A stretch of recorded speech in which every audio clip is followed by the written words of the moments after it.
우리나라 가장 좋은 김치 유산균을 만든 닥터 홍프로, 닥터 홍그루트에 대해서 여러분에게 말씀을 드리고 있습니다. 장이 튼튼해야 우리가 오래 살 수 있다고 합니다. 또 그 장을 튼튼하게 할 수 있는 것은 장에서 나오는 좋은 균과 나쁜 균과 또는 중간균들이 항상 잘 살 수 있도록 도와주는 이런 것들이 꼭 필요하기 때문에 이 닥터 홍프로와 닥터 홍그루트가 여러분에게 도움이 될 것으로 확실히 믿고 있습니다. 고맙습니다. 안녕하십니까. 홍영재TV의 홍영재입니다. 우리가 인생을 살아가는 데 있어서 가장 문제가 되는 것은 잠입니다. 잠을 잘 자는 자와 잠을 잘 못 자는 자는 건강 문제를 따지고 본다든지 하면은 또 정신적인 문제 또는 여러 가지 문제가 생길 수가 있죠. 오늘은 그 중요한 우리 잠에 대해서 여러분과 얘기를 나눠볼까 합니다. 건강하고 행복하려면 수면부터 잘 다스려야 한다. 당신의 면역력을 키우는 숙면의 힘에 대해서 말씀을 드릴까 합니다. 수면이 곧 건강의 지표다, 이런 말을 합니다. 인간의 평생 수면 시간은 대략 26년 정도라고 합니다. 굉장히 긴 시간이죠. 개인차가 있지만은 인생을 활기차게 건강하게 지내려면 적어도 평균 이상의 시간은 우리가 수면에 사용해야 합니다. 과학지 사이언스에서 볼 것 같으면 밝힌 내용 중에 뇌는 잠을 잘 때 대청소를 한다고 합니다. 뇌에 쌓인 각종 노폐물은 뇌척수액으로 깨끗이 씻어내는 정화작용을 한다는 것입니다. 수면의 가치를 인정해야 건강사회다, 이렇게 얘기를 합니다. 특히나 한국 사람들은 게으른 사람과 부지런한 사람의 기준을 잠자는 양으로 기준해 왔습니다.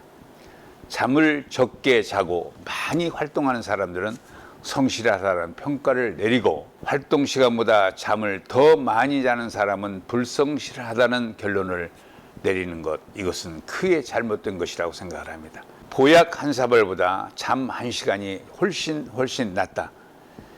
잠을 쫓기 위해서 여러 가지 커피를 서너 잔씩 마신다든지 각성제를 사용한다든지 이런 것들은 일시적인 효과는 볼 수가 있지만 수면 장애로 인한 부작용이 더 클 수도 있기 때문에 이런 상황을 일으키지 않기를 바랍니다. 수면은 양이 아니라 질이라고 얘기를 합니다. OECD 국가 중에 우리나라 성인들의 수면 시간이 최하위에 속한다고 합니다.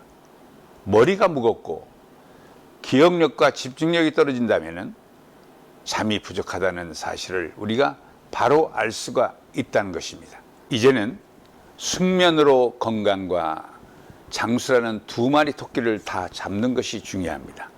매일 같은 시간에 잠자리에 드는 습관은 숙면을 취할 수 있는 필요 충분 조건입니다. 나에게 맞는 수면 시간을 꼭 지켜주시기 바랍니다. 사람마다 적정 수면 시간은 다 다릅니다. 4시간만 잠을 자도 생활에 아무런 지장이 없는 유전자를 가지고 태어난 행복한 사람도 있습니다. 반면에 10시간 정도 잠을 자도 피로가 풀리지 않는 사람도 있습니다. 주의할 점은 호르몬이 왕성하게 활동하는 밤 10시에서부터 새벽 2시까지 꼭 잠드는 것이 좋습니다. 잠을 자야 한다는 강박관념을 제발 좀 버리시기 바랍니다. 국립수면재단에서는 우리가 자는 낮잠을 이렇게 규정합니다. 유쾌한 사치, 세상에서 가장 짧은 휴가라고 명명을 했습니다. 좋은 수면은 면역력을 키워줍니다. 몸의 면역 체계를 무너뜨리는 원인 중 대표적인 예가 5가지가 있죠. 첫째는 수면 부족이 됩니다. 둘째는 설탕 100g을 섭취했을 때 우리 몸은 세균을 죽이는 백혈구의 능력이 급격히 떨어집니다. 세 번째는 탈수 증상, 물을 많이 드셔야죠. 넷째는 우리가 공기의 오염, 미세먼지 이런 것들이 보통 문제가 되어 있지 않습니다. 다섯 번째는 외로움이 포함되어 있습니다. 여러분에게 저는 이런 말씀을 드리겠습니다. 잠을 잘 자기 위한 노력이 꼭 필요하다고 얘기합니다. 수면과 각성의 리듬이 아주 중요한데요. 건강을 위해 가장 쉽고 효과적인 방법은 수면 시간을 충분히 확보하고 잘 자는 것이라고 말씀드릴 수 있습니다. 깊은 수면이 뇌를 청소해준다. 뇌를 청소해준다는 얘기는 나에게 올 수 있는 기억력, 인지기능이 떨어진다든지 치매를 예방해준다는 것입니다. 마음이 불안해서 잠을 잘 수가 없어요 하고 얘기하는 사람들이 많습니다. 이런 사람들은 정말 우리가 가장 경계해야 할 우울증에 걸릴 수가 있습니다. 불면증이 있는 사람은 잠을 잘 자는 사람에 비해서 우울증에 걸릴 확률이 10배가 더 높습니다.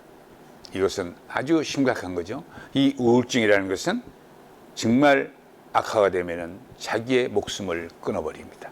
물론 약한 경우도 많이 있지만은 우울증에 걸려서는 우리가 절대 안 됩니다. 수면 부족은 신진대사를 우리가 떨어뜨린다. 우리 몸의 신진대사를 떨어뜨린다는 것은 수면이 우리 내장 지방과 또 복부 비만에 커다란 영향을 줍니다. 수면 부족 자체는 우리 몸을 살찌게 하고 우리 몸에 여러 가지 문제점을 또 안긴다는 것을 여러분은 생각을 하셔야 합니다. 숙면을 위해서 숙면에 도움되는 환경이 어떤 것일까 하는 저는 생각을 해봤습니다. 자기만의 규칙적인 수면 습관을 제발 길러주시기 바랍니다. 침실 온도는 적정하게 유지해야 합니다. 실내 온도가 약 21도에서 23도 사이가 좋습니다. 침실 조명은 어두워야 합니다. 수면 후의 적은 잘 아시다시피 소음을 줄여라. 소음이 들릴 수 있는 상황을 만들지 않길 바랍니다. 잠자기 3시간 전에는 식사를 마쳐야 합니다. 저녁에는 제발 적당한 운동을 하시기 바랍니다. 또 편안한 옷을 꼭 입기 바랍니다. 몸에 적당한 침대를 꼭 사용하기 바랍니다. 만에 하나 이 침대가 몸에 적당치가 않으면 바로 요를 깔고 온돌방에서 이불을 덮고 주무시길 바랍니다. 숙면에 좋은 음식을 얘기하면 키위, 아몬드, 캐포마일 차, 시리얼과 우유, 그리고 바나나가 있다고 볼 수가 있습니다. 숙면에 가장 좋은 호흡법에 대해서 말씀드리겠습니다. 4, 7, 8 호흡법입니다. 첫째, 4초에 걸쳐 코로 숨을 들이킨다. 둘째, 7초 동안 숨을 참는다. 셋째, 8초에 걸쳐서 입으로 서서히 숨을 내뱉기 바랍니다. 이 4, 7, 8 호흡법이 여러분의 건강에 커다란 도움이 될 것을 저는 확신합니다. 여러분에게 오늘은 어떻게 하면 숙면을 할 수 있는가, 어떻게 하면 잠을 잘 잘 수 있는가에 대해서 이제까지 나온 모든 얘기 중에서 가장 여러분에게 들려드리고 싶은 얘기를 해드렸습니다. 여러분 항상 잠을 편히 쉽게 잘 주무시기 바랍니다. 감사합니다.